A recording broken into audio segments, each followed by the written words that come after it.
Bom dia, irmãos. Paz seja convosco.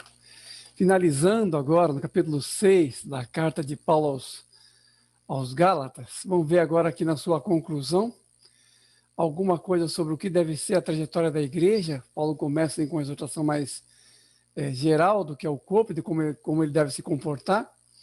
E no final vai falar do amor aqui, identidade compartilhada, mais ou menos isso. E no final ele termina retomando aquele tema que é o de toda a carta, tá? Então ele começa assim, uma exortação geral, aqui no comecinho, né? Ele fala assim, versículo 1 a 5, resumidamente. Irmãos, se alguém for surpreendido em alguma falta, vós que sois espirituais, corrigi-o com um espírito de brandura, levai as cargas uns dos outros e assim cumprireis a lei de Cristo. Prove cada um seu labor, porque cada um levará o seu próprio fardo. Resumidamente, não está todo o conjunto dos versículos aqui, obviamente, tá? Mas aqui ele começa dizendo aqui, se alguém for surpreendido em alguma falta, vós que sois espirituais, corrigiu com o espírito de brandura. Por quê? Porque o amor, como já tinha falado antes, o amor se desdobra em misericórdia na vida no corpo. O amor se desdobra em misericórdia. E assim, eu poderia dizer assim até, uma das maiores críticas que se fazem, que comumente se faz à igreja evangélica, é justamente na questão do perdão. O povo evangélico costuma ser muito crítico, muito acusador.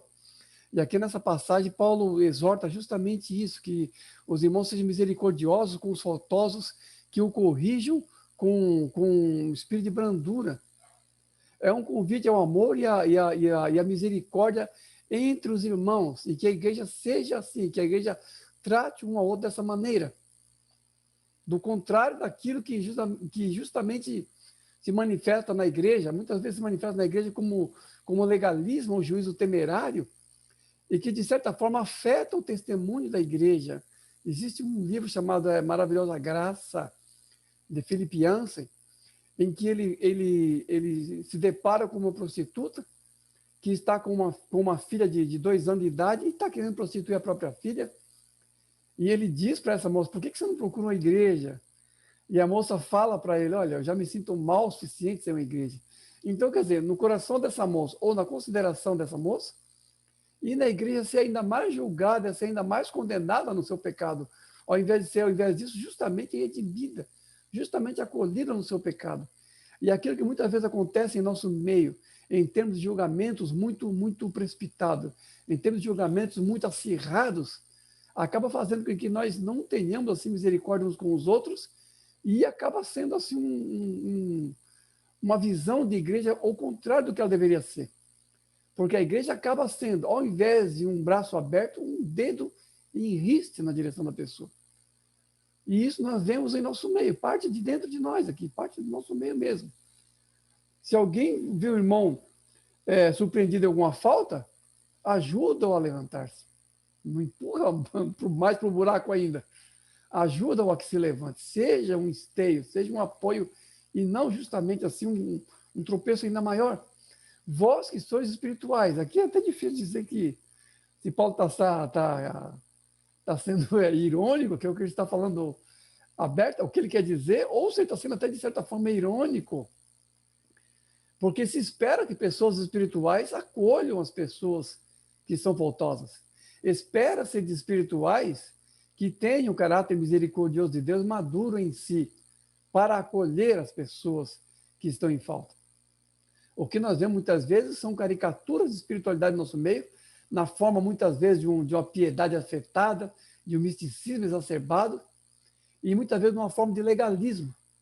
Regrinhas demais em que as pessoas se medem umas com as outras, achando que a sua espiritualidade é medida por aquilo que ela evita de fazer. E muitas vezes acusando os outros, tanto pessoas espirituais afetados pelo modo místico, como os legalistas, ambos tendem a um julgamento precipitado em relação aos irmãos. Uns porque acham que a igreja é muito fria, que não ora o suficiente que nem ela é muito espiritual em relação aos outros, ou então o outro acha que não, que a igreja é muito frouxa, que relaxa demais, devia ter mais regras de comportamento, por assim dizer. Mas essas duas posturas são caricaturas de espiritualidade. Não são a verdadeira espiritualidade, porque a verdadeira espiritualidade O verdadeiro homem espiritual, a verdadeira mulher espiritual, tende a ser rigorosa consigo mesma e misericordioso com os outros. O homem verdadeiramente espiritual, ele é rigoroso apenas consigo mesmo, mas costuma ser misericordioso com os outros. É por isso que Paulo fala, vós que sois espirituais. Depois fala, levai as cargas uns dos outros, e assim cumprireis a lei de Cristo, porque todos os desdobramentos do amor que deve haver entre nós levam a uma postura semelhante ao do Senhor, tanto em termos de misericórdia com relação aos caídos, quanto em relação a sustentar uns aos outros, a levar a carga uns dos outros, o irmão bancar o outro. Já disse aqui, vou repetir, se no mundo é a lei do mais forte, na igreja o mais forte tem que amparar o mais fraco. O espiritual, aquele que se julga forte no espírito, deve ser justamente suporte e apoio para levar as cargas daqueles que ainda não são maduros ou suficientes para andarem sobre suas próprias pernas, pessoas que ainda estão em vias de crescimento e que precisam ser suportadas por aqueles que são espirituais, por aqueles que são mais maduros na fé. Levar as cargas uns dos outros, porque a carga maior e mais definitiva que nenhum de nós era capaz de levar, o Senhor Jesus levou sobre si no madeiro, quando morreu por nosso pecado, quando nos redimiu. Essa carga nenhum de nós era capaz de levar. E o Senhor Jesus levou. Então, quando Paulo fala, levar as cargas uns dos outros e assim cumprireis a lei de Cristo, ele quer dizer de outra maneira, assim fareis ao modo de Cristo, ou a maneira como Jesus fez e continua fazendo. Porque não existe princípio bíblico, que não seja antes um benefício da qual nós nos beneficiamos pela graça de Deus. Não existe uma exortação daquilo que devemos fazer para o nosso próximo e do qual o Senhor mesmo já não fez e não tem feito para nós em primeiro lugar. O que se desdobra para nós como princípio é aquilo que já usufruímos como bênção da parte de Deus em Cristo Jesus. Isso a gente tem que entender e muito bem entendido. Levar as cargas uns dos outros por causa disso. Suportáveis uns aos outros. Né? Depois, no final, quando ele fala prove cada um o seu labor, porque cada um levará o seu próprio fardo, parece até que ele se contradiz aqui, ele fala uma coisa aparentemente diferente. Prove cada um o seu labor, e assim terá motivo para se gloriar em si mesmo e não no outro, porque o problema ali dos Gálatas era isso, um gloriar-se na carne, um gloriar-se no legalismo, e por meio desse gloriar-se na carne, no legalismo, um juízo temerário aos irmãos, um desprezo às pessoas, assim, que, de certa forma, tinham que fazer uma parada obrigatória para aquilo que era objeto de orgulho dos judeus, que era a lei. Então, Paulo fala, examine-se cada um a si mesmo, prove cada um o seu labor, realmente, se realmente é válido, avalie-se, ao invés de se comparar. Avalie-se a si mesmo, ao invés de se comparar. Ou, como disse Jesus de uma outra maneira, tira a primeira trava que está no teu olho, só para depois tirar o cisco no olho do outro irmão, do irmão. Seria mais ou menos isso, porque cada um levará o seu próprio fardo. E aqui, obviamente, se refere mais ao juízo divino, ao fato de que cada um de nós prestará contas de si mesmo a Deus. É mais isso. Do começo ele fala que devemos levar as cargas uns dos outros. E aqui ele já está dizendo que cada um levará o seu próprio fardo, mas nós temos que entender aqui o que ele quer dizer em uma parte e o que ele quer dizer em outra. Se no começo levar as cargas uns dos outros, suportar uns aos outros, aqui no final, quando ele fala, cada um levará o seu próprio fardo, cada um responderá por si e não pelo outro, ou por aquilo que presumivelmente pensa a respeito do outro. Depois, continuando nas exortações mais gerais aqui, ele fala assim, o versículo 6 a 10, resumidamente, continuando. Não vos enganeis, de Deus não se zomba, pois aquilo que o homem semear, isso mesmo ceifará. Não vos cansemos de fazer o bem, não cansemos de fazer o bem, porque a seu tempo ceifaremos, se não desfalecermos. Não vos enganeis, de Deus não se zomba. Não vos enganeis, de Deus não se zomba. E embora algumas pessoas acham que sim, que Deus se deixa escarnecer, que pode se encarnecer do Senhor à vontade. Vem aí mais um especial de Natal do Porto dos Fundos. Mais zombarias de Jesus, mais zombarias dos apóstolos, mais zombarias de coisas sagradas. Porta dos Fundos vem aí com mais outro lixo, outras coisas assim de Porta dos Fundos mesmo, entendendo organicamente. que deveria sair pelas portas dos fundos realmente. Mas isso por quê? Porque a misericórdia é mal interpretada pelo mundo, infelizmente. A misericórdia de Deus é mal interpretada pelo mundo. As pessoas do mundo acham assim que, pelo fato de não haver um castigo imediato, acham que podem abusar e escarnecer do Senhor. Mas a palavra de Deus é clara nesse sentido. E se por um acaso as coisas não acontecem imediatamente, é simplesmente porque estamos debaixo da misericórdia do Senhor nesse tempo. O tempo da paciência de Deus é o tempo da dispensação da misericórdia de Deus. Porque quando a palavra de Deus fala, aquilo que o homem semear, isso mesmo se fará, essa lei é uma lei soberana de Deus, em que causa e consequência virão inexoravelmente sobre as ações humanas. Se o ser humano não está atento a isso, azar dele, azar dele. Lá na carta de Pedro, por exemplo, Pedro diz que muitos virão nos últimos dias dizendo, cadê a promessa da sua vida? Porque desde que nossos pais morreram, o mundo continua do mesmo jeito, zombando, né, da demora do Senhor. Mas o que Pedro mesmo diz? Que essa demora é, na verdade, um tempo de paciência de Deus para que a humanidade se arrependa. Então, nós estamos agora debaixo da dispensação da misericórdia, mas a semeadura e a colheita têm o seu próprio processo, têm o seu próprio tempo, têm a sua própria marcha. As consequências virão, mas virão como e no modo de Deus. Porque nem sempre essas coisas se correspondem assim da maneira que nós imaginamos. Se nós acharmos assim, nós vamos assim até desanimar, como o salmista às vezes desanima quando vê o mal prosperando, desanima quando vê o mal aparentemente não sendo punido. Mas o juízo virá a seu tempo, mas apenas que isso virá no tempo e no modo de Deus. Então nós não devemos olhar essas coisas que não são punidas, o mal assim que não é punido no mundo, e erroneamente achar que não há punição simplesmente. Isso acontece porque simplesmente não há punição. Há punição sim, apenas que o tempo ainda não chegou para isso.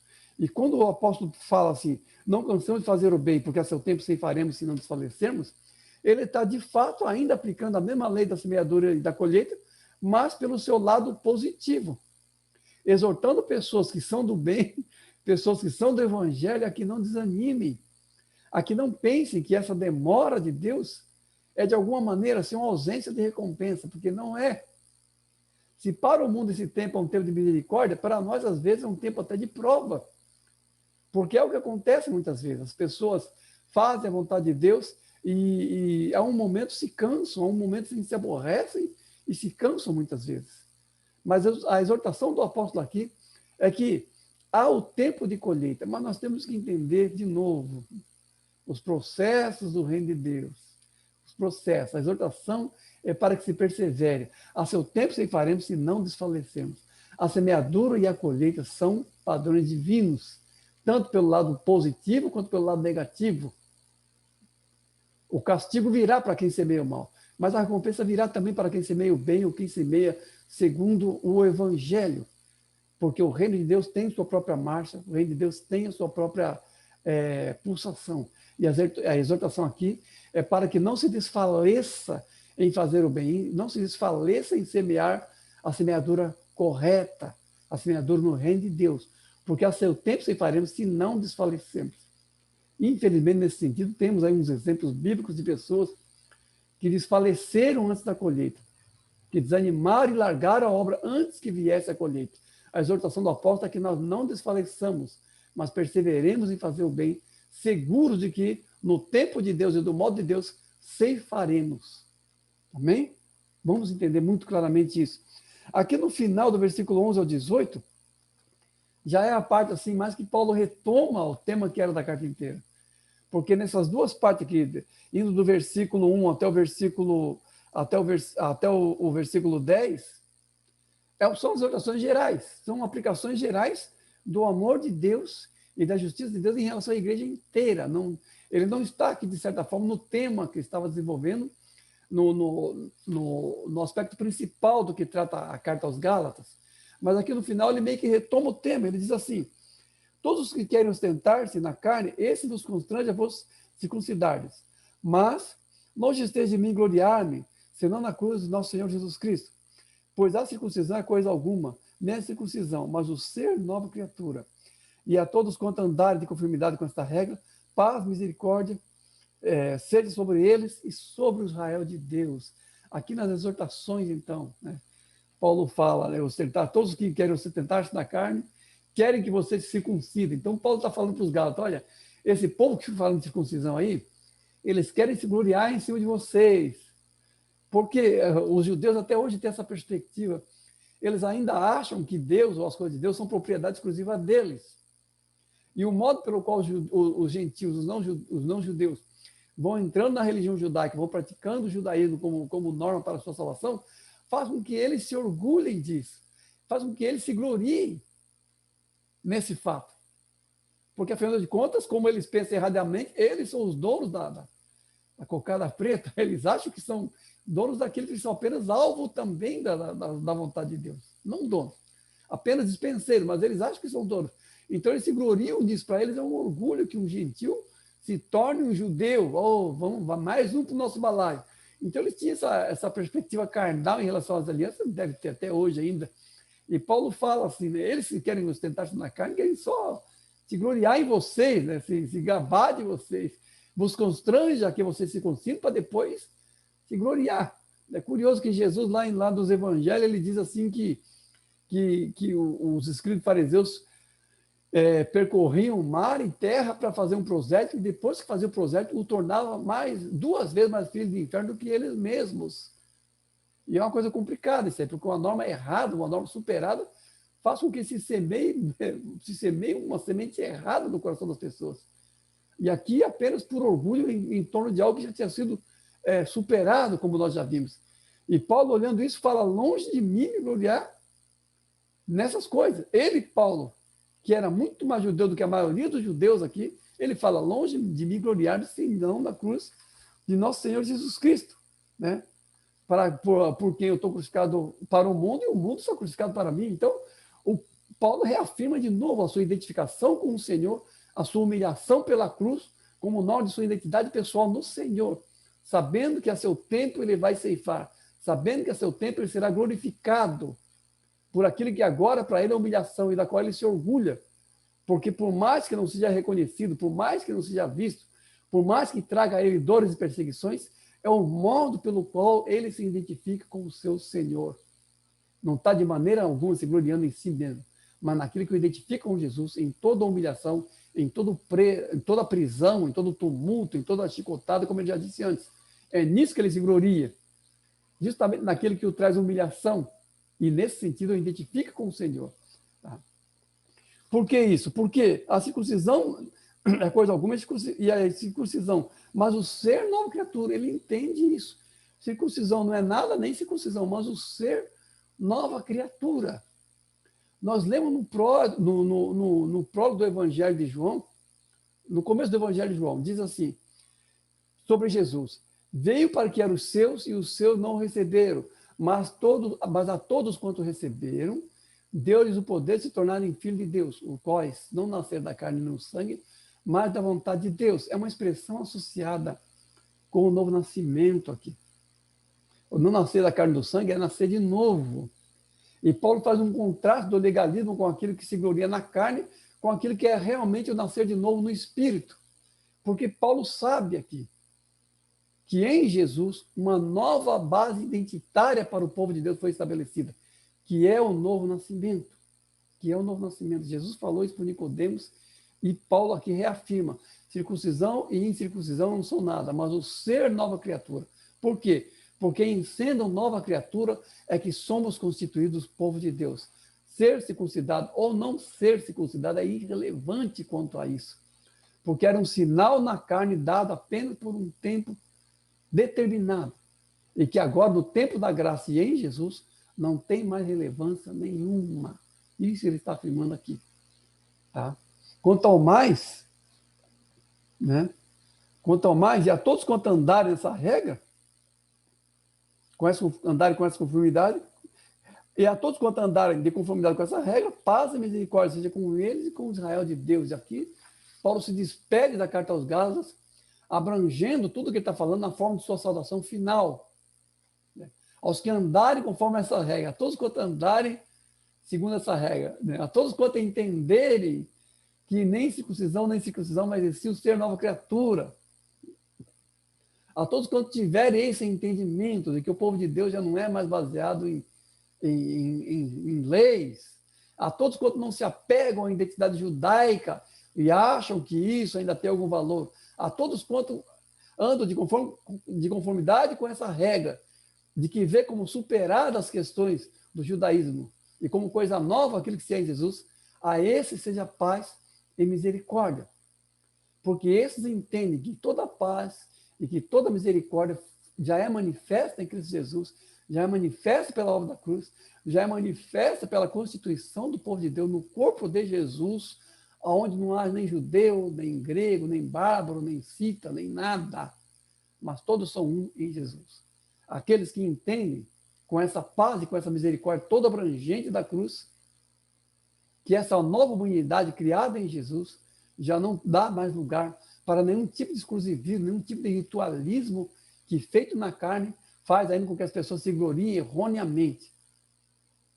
A esses seja paz e misericórdia, porque esses realmente entendem a abrangência dessa paz e misericórdia que fez superar tudo aquilo que estava expresso na lei. E sobre o Israel de Deus, porque o Israel de Deus é esse Israel maior. Esse Israel de Deus é o Israel que corresponde a Jerusalém do alto, não a Jerusalém de baixo, não a Jerusalém política, que tem uma mesquita de Omar lá, que no tempo de Paulo estava debaixo do domínio romano, e que agora tem uma mesquita muçulmana lá no meio onde era o templo. Não a esse Israel, mas o Israel definitivo, o Israel que é o povo de Deus, que abarca judeus e gentios igualmente. Esse Israel espiritual, a ele seja a paz, a ele seja a graça e misericórdia, por aquilo que eles são em Jesus como nova identidade, como expressão completa do corpo de Cristo e da redenção em Jesus. Aqui não estamos falando de nenhum tipo de teologia de substituição. Às vezes as pessoas falam isso, que quem acredita que a igreja superou Israel, acredita em uma teologia de substituição. Esse é o nome que dão. As pessoas acreditam que a igreja substituiu Israel. Bom, não houve substituição nenhuma. Não é que a igreja substituiu Israel, não houve substituição. O que há na igreja é continuidade, porque as promessas foram feitas a Israel lá no Antigo Testamento se cumprem agora no corpo de Cristo, que é a igreja. Então, o Israel de Deus, o Israel espiritual agora é a igreja. E tudo aquilo que está escrito no Antigo Testamento em relação a esse Israel é aplicado espiritualmente à igreja agora, simplesmente isso. Foi substituído? Não, porque o corpo de Cristo congrega judeus e gentios igualmente. Ao contrário do que dizem os dispensacionalistas, a igreja não foi estabelecida só para os gentios, um arranjo de última hora porque os judeus não quiseram aceitar Jesus. Não, Jesus não fez nenhum acordo secundário com os judeus. Jesus simplesmente veio e ele é o cabeça federal da raça humana, ele é o segundo Adão, e nele, em seu corpo, que é a igreja, somos todos redimidos e somos todos irmãos, sem distinção nenhuma. Judeus, gentios e toda a humanidade em um só corpo, pela cruz de Jesus, como remidos, como filhos amados. Amém? Deus abençoe, irmão.